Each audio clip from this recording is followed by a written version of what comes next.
Putting their faith in the power of prayer. Dozens gather at the scenes of deadly weekend shootings. 2 vigils tonight to remember the victims of the violence. Well, Pascal was a great person. He respected everything. What came first for him was respect. Tonight, for the first time, we're hearing from another victim's family. Good evening, I'm Rob McCartney. Brandy's off. They're talking after an outpouring of support. Prayers for their loved one, the other victim, and 2 survivors of Saturday's attacks. KATV News Watch 7's Jeremy Maskell is live at Allegiant Creighton Medical Center. Jeremy? Yeah, Rob, 2 of those survivors are still in critical condition here behind me. More on them in a moment, but first the vigil, where family, friends, and an entire neighborhood came together beginning to process what they saw and who they lost. After crime tape divided their close-knit neighborhood, dozens of people embraced to overcome the grief. Saturday, ambulances carried Pascal Batista Raimundo and Tony Vigils after both had been shot.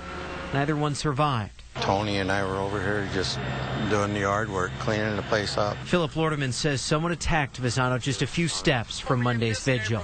To have people come together that want to pray for the neighborhood and the people that have been affected by this whole thing, it's really a good thing. After finding Vigils, he yelled to a retired police officer, Virgil Patlin, who chased the shooter himself.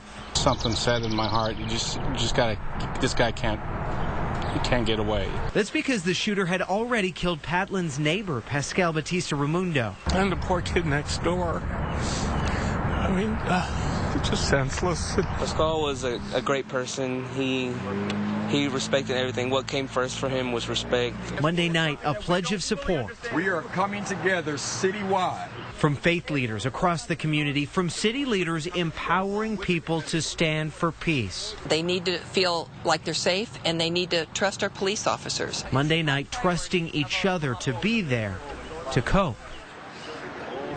Now, besides praying for the families affected by this violence, pastors prayed for city leaders like Mayor Stothert, hoping at every level Omaha comes together to keep this kind of random attack from happening anywhere else. Reporting live, Jeremy Maskell, KATV News Watch 7. Thanks, Jeremy. And as Jeremy mentioned, 2 others are still in critical condition. 46-year-old Angel Cabrera was the second person shot by the gunman in front of his home. 31-year-old Aaron Anderson, seen here in a March booking photo in Pottawatomie County, was the first person shot. He was in an apartment hallway at 31st and Haskell. Anderson has a lengthy court history in both Douglas and Pottawatomie counties, and police believe that he knew the shooter and the other man police are looking for. That man drove away in Anderson's 95 blue Thunderbird. The suspected gunman remains unidentified and his motive remains unclear. He was shot and killed by Omaha police officer Coral Walker. The 13-year veteran is on paid administrative leave pending an internal investigation. Now to an unsolved